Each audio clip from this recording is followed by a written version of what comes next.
Well, good morning and welcome to the virtual service coming to you from CSLU Kaya. And I am the Reverend Dr. Candice Becket. I'm the GAP minister here, and it's my great joy to welcome all of you to our service. And I just am knowing that somewhere in this service today, whatever it is that you've been yearning to happen, even when that yearning is very quiet or we haven't been paying attention, even tried to turn away. Today is the day, and whether it's in the treatment, the music, or the message, you're going to receive exactly what you need, and that good that you have been seeking is now being presented to you in a new and glorious way.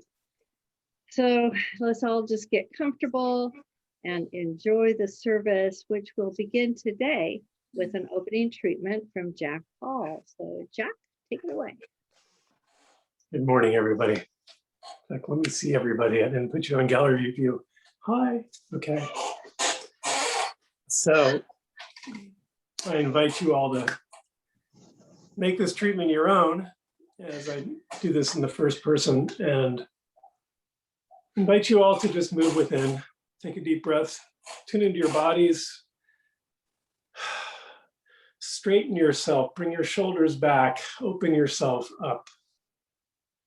I find always that there's a mind-body thing that always helps open to spirit. It's not just mind. Mind is powerful, but body too. So I find when I center and open and bring my shoulders back up in my chest and take a deep breath, I root, I ground. So in this moment right now, I know there is only one ever-present power, an ever-present upwelling, a source of my life and all life. And it is God's life, and it is always there. Always there. And I tap into it. I root into it in breath, in body, in mind. It is in this place that all the good, all the love, all the wisdom, the creative, the knowing, that inner voice, that wisdom is always there. And I tap into it now fully. I allow it to flow in and through me in these words, in this time together, knowing the perfection in each one of us, in each moment. That truth, that connectedness is life itself. And I open even more fully to its perfection and the wisdom rooted in all those whom I come across.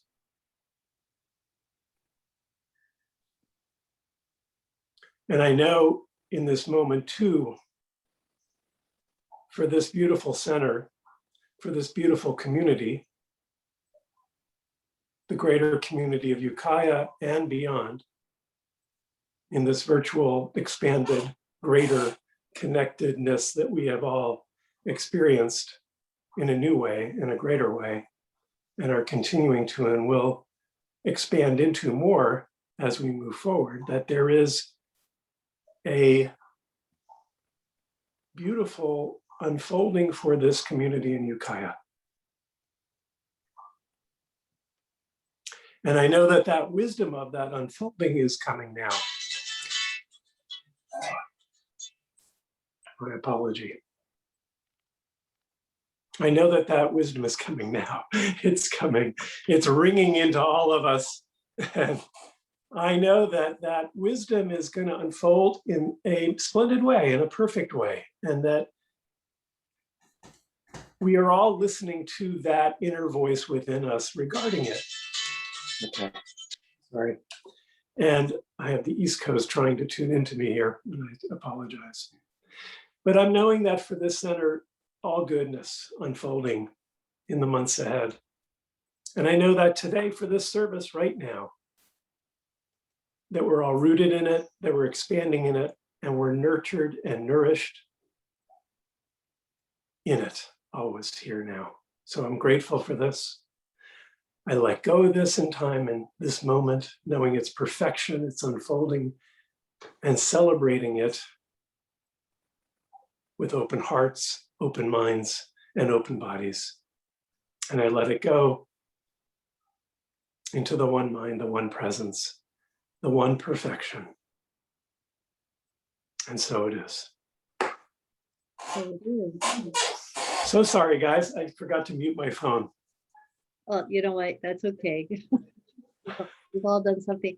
I just want to say really quick before we move on to the next part, that at the very beginning, and Jack said something about, sitting up straight and put your shoulders back. And as most always, I just came off of the San Jose Center for Spiritual Living in San Jose. And the last point that Reverend Dr. David Bruner was making was about how he always has three little subtitles, and this third subtitle was Stand Up Straight. And he talked about how important it is, and that when we can remember to just stand up and put our shoulders back and take a deep breath, that it actually physiologically brings us to a place of greater receptivity and greater awareness. So I love the serendipitous nature of Sunday services, and Jack got to kind of bring that point home for me. So thank you for that. And so Tim, it is now time for our wonderful music, and today it is Tim Mauro. So Tim, take it away. Good morning. Good morning.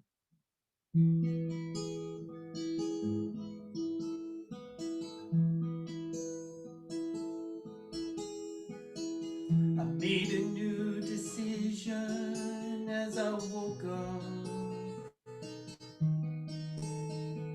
about a principle that I was always taught. Where my mind goes, my world always follows. So I'm taking a new direction with my thoughts. For the sake of being a survivor, I had really forgotten how to live, until a voice inside whispered, I think you recognize that it's really time for something to give. So I'll let this end be a beginning. Empty this cup and fill it with something new. I don't need to know how or where it happens. I'll just be the vessel for it to shine through.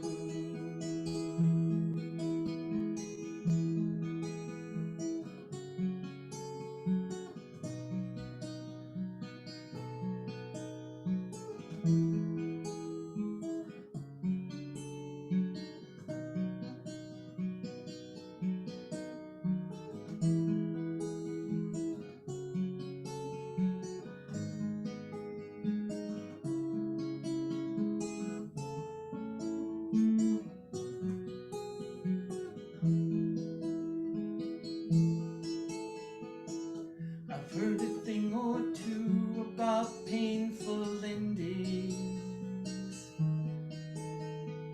They're often new beginnings in disguise.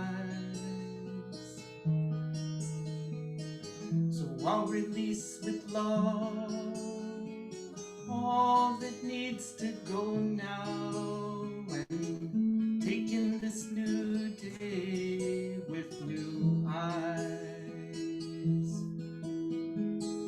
So I'll release with love all that needs to go now, and taking this new day with new eyes.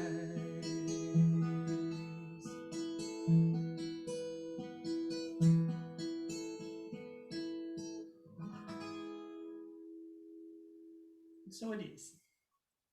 Thank you. That was beautiful. Thank you so much. Thank you. Okay.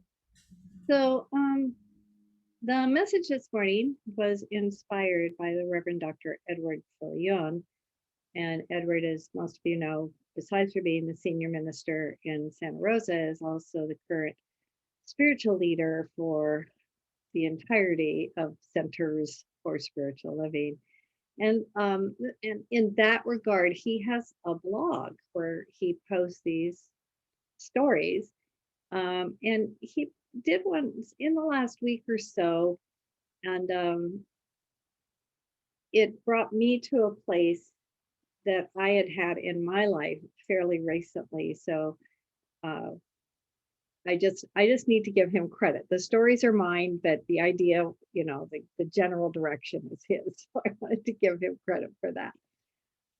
So the topic today is noticing the wonder, with a subtitle of how a dead bird stopped me from complaining for almost a whole day.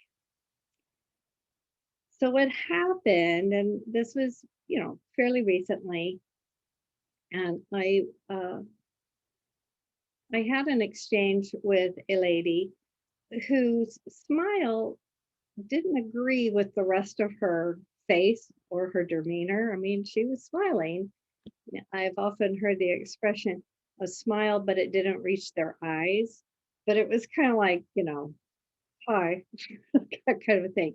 And what it was she was a cashier at a local store, and I recognize that what her main thing is that she's been charged with taking money for products.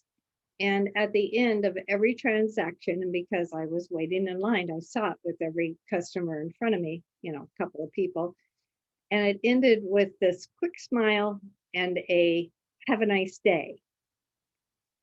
Now, maybe she had just had enough. Because I get it, maybe she had had just about all that she could take from an endless line, this endless parade of customers who are speaking about overpricing, not enough stock, pandemic, how hot it is, which kind of tells you about when this was happening. And that plastic smile was all that she could manage. Or maybe, like I said, it was just too damn hot. Or perhaps that was her real authentic smile. And there's also the possibility that maybe I was just crabby and judgmental because earlier that same day, I had an appointment. And it was one of those professional smiles, only, professional warmth is what Edward, called it, or that's maybe what I'm calling it. But I encountered it at a doctor's office. And I had just about as much as I could take from the world. And I was projecting my own BS. And those of us in religious science know that BS means belief system. So I was projecting my belief system onto this cashier about what was going on for her and for the world. So later that day, though, and and the person at the doctor's office, all of them, I was projecting big time, but I didn't know that at the time. And later that day, I received an email, and to my surprise, my energy just surged because I considered the possibilities of answering this invitation to let the doctor's office know what my experience had been like. So I became completely focused on letting that office know in the politest yet most pointed way that I did not enjoy my experience. And I started working out in my head those exact phrases that I would use to disguise my criticism in being incredibly reasonable, even sympathetic language. But what I know now, what I was trying to do is wanted to be right while being thoughtful and may I dare say spiritual. So I'm pouring all these words into this email reply when there's a knock on my front door. And so I kind of, and I went, and it was the UPS driver with a package. And I signed for it, and she turned to leave. And she's like just about ready to step out of my line of sight. And she takes a deep breath, and she's looking out into our garden. And she says to me how much she loves delivering packages to our house because our yard is so beautiful and peaceful. So I thanked her, and she was gone. So all of that took less than a minute. And I just stood there for a moment and I allowed myself to see the beauty that surrounds me daily. And I began to realize that in my mind, I had come to a point where I stopped noticing the unique, just amazing beauty that is right here all the time. So I decided to take a few moments to enjoy the beauty and take a short walk around the outside of my house. And for those of you who have been here, you know that right across from the front door, there's a little path, and then at the path ends, and there's stairs that go up the hill. So I'm just really doing my best to enjoy and to feel the warmth of the day, and I start up and I get to the top of the steps, and right there on the ground right in front of me laid a dead bird. Now, I'm pretty sure it had very recently expired, and I don't know if it was from the heat or other natural causes or cat causes, except for it didn't look like cat cause, because I see that too. It didn't look like that. So there was no real evidence to confirm what had happened, but there it was, a dead bird. And in that moment, something opened in me and I stopped the complaining that had been going on in my head. And from that moment, most of the day went without complaint because I stopped. And all that was happening because before me in the dirt was this beautiful thing with bright blue feathers at its final, this world anyway, destination.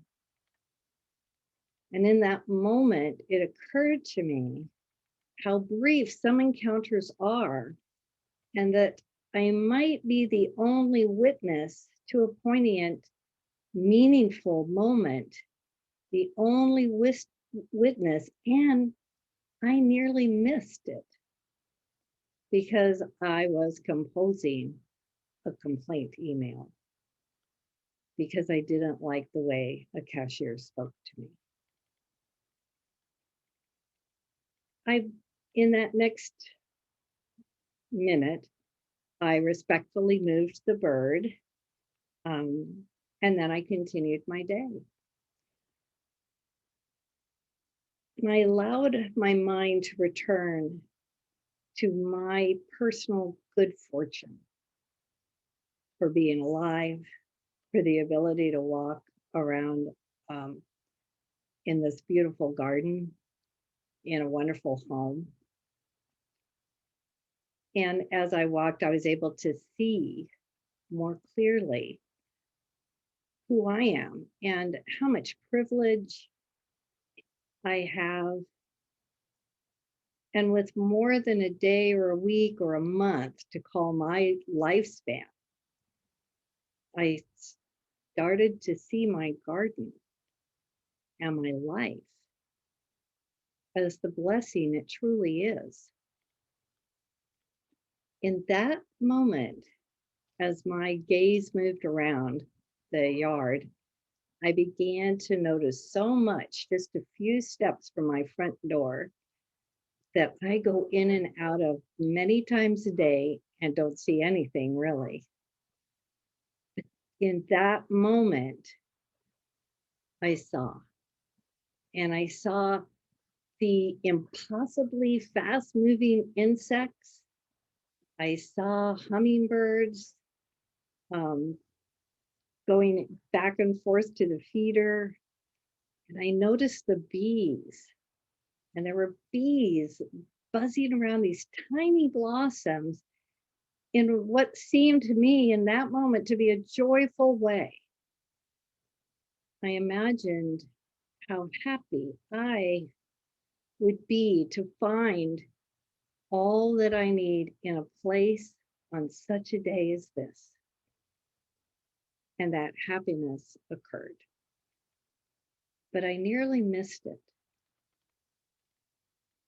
From my encounter with that bird in my yard, I came away with two decisions.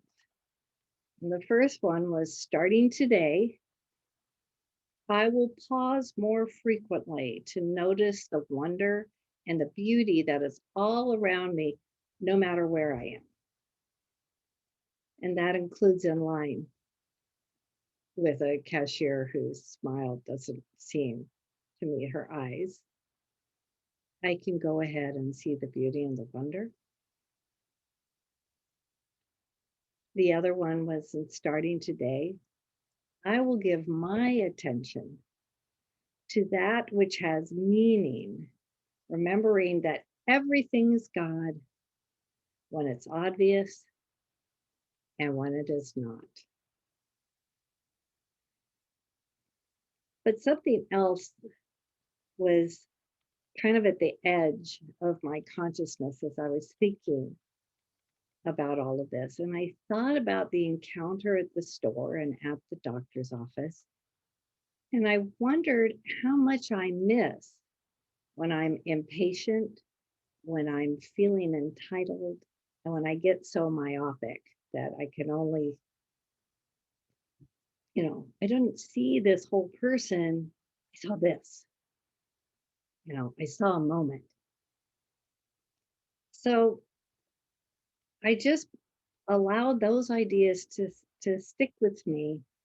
And I was thinking about how I want to be in the world, and how I want to be, how I want to treat others, how I want to be treated.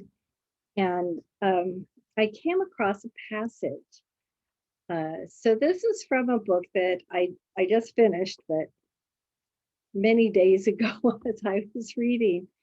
The name of the book is Heaven's River, and it's science fiction, so it's not on this earth. And some of you might recognize that title. It is, I don't know, the 6th or 7th book in the Bobaverse series. So if you know the Bobaverse series. And so anyway, this is a discussion between Bob, who is a former Earthling, and pretty much the main character in all of these, even though there's lots of characters. And the other person in the discussion is Teresa, who is a retired college professor on the planet Bob is currently having his adventure. Their discussion, and she doesn't know anything about him, and he's just kind of trying to figure out who this race of people are and what's up with them. And part of that is trying to learn his history, the history of the planet, and how they think, because he's been making a lot of assumptions and it's been not going well for him. So now he's here and he's talking to Teresa, who is, like I said, a retired college professor of language and history. So he kind of feels like he's hit the jackpot. And in this conversation, this particular one is concerning morals, how to be, what makes you a moral person. And so I'm going to just read this little passage to you. Ah, Bob piped up. The golden rule: treat each other as you'd like to be treated. And Teresa gave him a perplexed look. No, that's the silver rule. What? Responded Bob. Had I missed something? There are 3 rules of behavior, Teresa replied. The iron rule: treat others less powerful than you however you'd like. The silver rule: treat others as you'd like to be treated. And the golden rule: treat others as they'd like to be treated. And then Teresa continues. She says, if I treat you how I want to be treated, I'm not taking into account your desires. For instance, if you're a vegetarian and can't eat land meat, but land meat is my favorite, the silver rule says I'm behaving morally by offering you a steak if you are hungry. But of course, you won't eat it.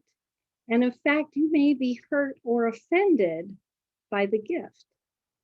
So the silver rule is still, to a large extent, about me and my desires. So however, the golden rule, I am obligated to take into account your beliefs and preferences when deciding how to behave toward you. Does this not produce a better result? Well, Bob says, I'll have to think about that. Teresa smiled. That's the best sentence any teacher could hear. So I would like to invite you to think about that. Think about those situations where, I think that our version, their silver rule, our golden rule, still could apply, and would have, if I had thought of that when I was standing in that line or in the doctor's office, I might have treated them differently. But I love the idea that part of this, to act morally, spiritually correct, that we also have to take into account where the other has been. And so between these 2 ideas floating around me this week, it has become really, I guess, important for me to start to notice the wonder in every moment, whether it's obvious or not, and to see what I can do to bring that sense of harmony and peace and love to a greater level as often as possible. So again, I want to invite you to think about it and see what your decisions might be. So take a deep breath. And if you're comfortable, go ahead and close your eyes as we go into treatment together. And I'll be giving this in the first person, but again, know this truth for yourself as it is spoken.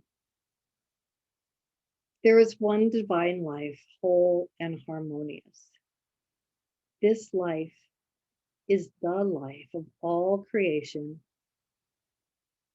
and it maintains integrity and remains undisturbed by activities or conditions that may happen throughout any given day. This life is my life now. And I celebrate my oneness with God's peace, presence, and power. And so I know that every person, including all of us here right now, dwells in this absolute serenity of the infinite mind that is the heart of God. Each of us is doing a sacred dance between the absolute and the relative. So no matter what circumstances present themselves to us, those relative, we also recognize the absolute, the divine within it. So this day we begin by bringing a consciousness of harmony and integrity into our work and connect with the ever expanding faith and confidence that there is always within us. Nothing is outside the presence of God. So therefore, nothing can move us from our clear vision of peace, and nothing can ever be outside that presence of God, for it is all that there is. It is with deep certainty that I depend upon the infinite wisdom of continually revealing a greater truth in the face of that which may appear lesser, those lesser opinions, those difficult conditions. I stand in the awareness and the presence that harmony, love, peace reign here also.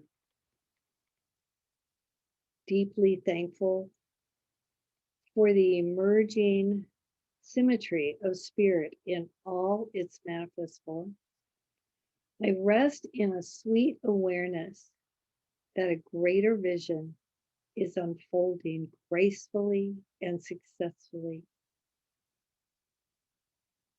I rest in this awareness in deep gratitude. Confidently and joyfully, I release these words into the perfect law that is the divine unfolding, knowing that it is so, and so it is.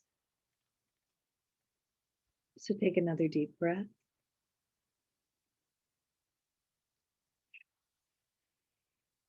So we move into our time of sharing. And I want to, as always, thank all of you for continuing your support of our center and in that awareness of knowing that it takes a village to make this work. So thank you for that.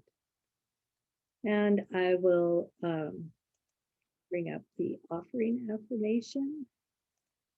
And so say with me right now, divine love through me blesses and multiplies this gift. All my heart and with all my mind, I know I am saying yes to something I value. With all others present here, we dedicate these gifts to the values and the vision we share.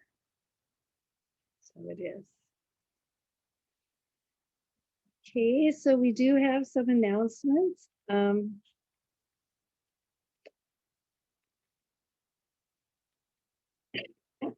going to be really honest with you guys. I am seeing the best and the most positive outcome for this. But in this week's newsletter, I asked for a response so that I would know who's reading it, who's not. I got no responses. So it makes it a little bit of a challenge for me right now to continue to look at moving forward. But I think we are going to continue to move forward. And however it is that you can contribute to those next steps, please let me know. Best way would probably be to just respond by email. You can call the center, and my home phone number is on the newsletter, so I'm fine with you calling. But letting me know, because we are in the midst of trying to figure out how to live stream from the center. And Santa Rosa is right now, they are already doing a hybrid. They've gone down to 2 services today because they know a lot of their people are going to stay live streaming. They used to do 3, and it's a smaller group. You actually have to call for a reservation if you want to go and sit in the sanctuary to hear the talk. And San Jose is starting their services like that next week. So I just see that it's time for us to get ready to do that. So if you know anything or know anybody, and I know Mary and Jack are also looking into like what kind of equipment we might need and all of those kind of things. So, but that's one thing. The other ways to support the service, and as you know, I'm here and I will continue to do what I do until the 1st of September. So in the meantime, I would really like for us to get some people to take over the things that I've been doing, so that there will be no lapse when we get to September.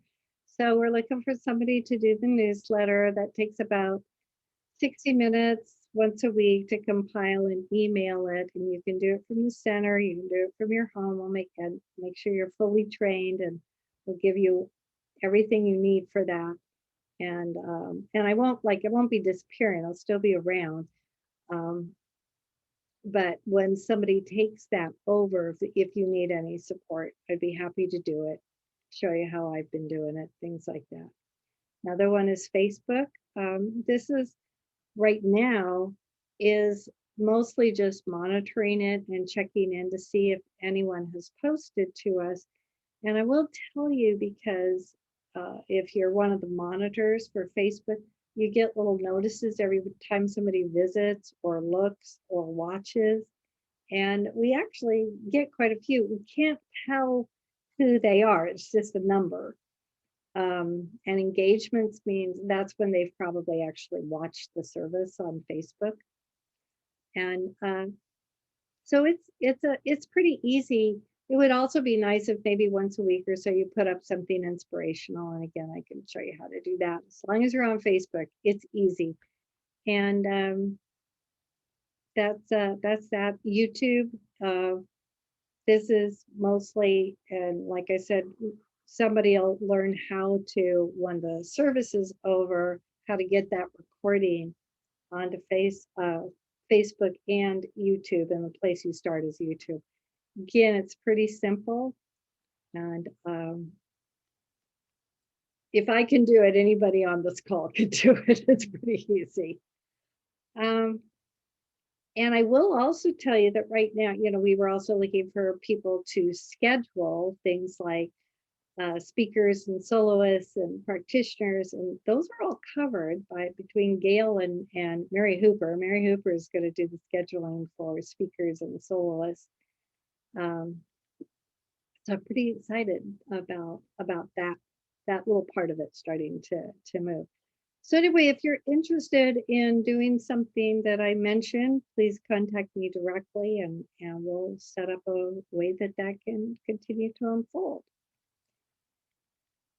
We do now have a selection committee with not just board members on it. Thank you, Terry, who's I don't think is with us today, but Terry Brown is going to be doing that. And so we are going to be actively starting to get our profile on what gets posted on Empty Pulpit page up, and just make it a tighter package, I think is maybe what Julie called it. We'll see. And we do have a board meeting today. All the board members are on the call, which is good. So we'll just stay. And next week we have a guest speaker, and it's most of you I think know her. It's Reverend Lynn Fritz from Reading, and Lynn is a focus minister. I know, I'm very excited. Yay. She's always delivers great talks. She does most of her work is in interfaith. She's also a licensed therapist, and she does all kinds of great ritual and things. So I'm always really excited when Lynn's going to be a part of our service. So she's here. Building Bridges is still building bridges, so you know the list. And if you can donate something down there, they would be totally appreciative of that. So I guess that's it as far as announcements are concerned. And so I do invite you to stay for a few minutes after the service, and we'll chat a little bit before the board meeting. But in the meantime, before that, let's have another song from Tim Mauro. So Tim? Thank you.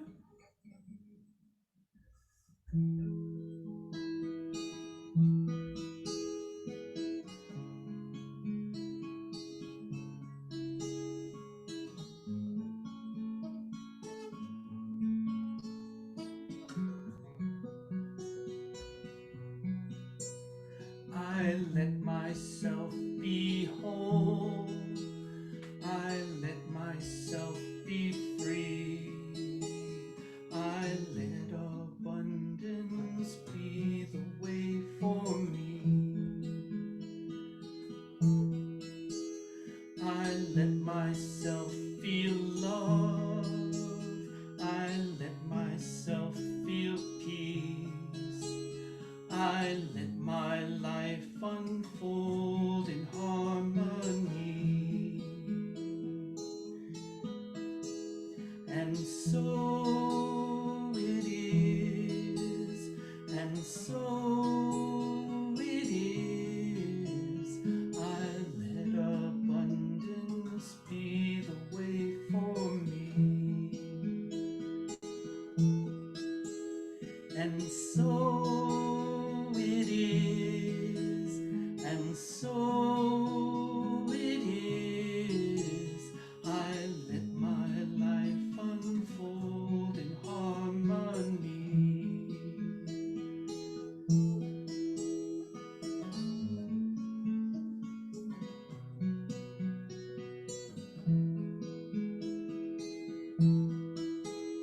I let myself be whole. I let myself be free. I let abundance be the way for me.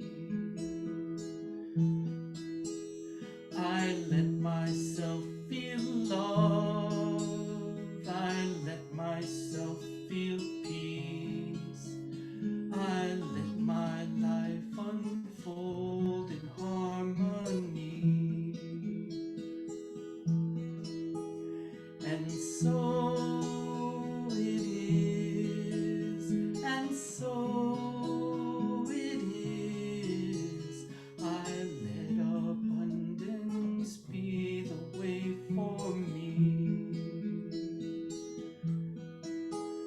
And so it is, and so it is. I let my life unfold in harmony. I let my life unfold in harmony.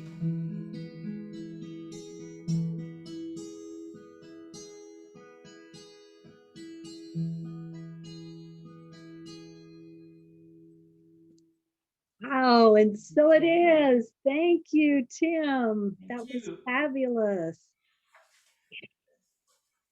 Okay, so thank you all again for coming and being a part of Sunday morning. And may you have a blessed, beautiful week. Namaste.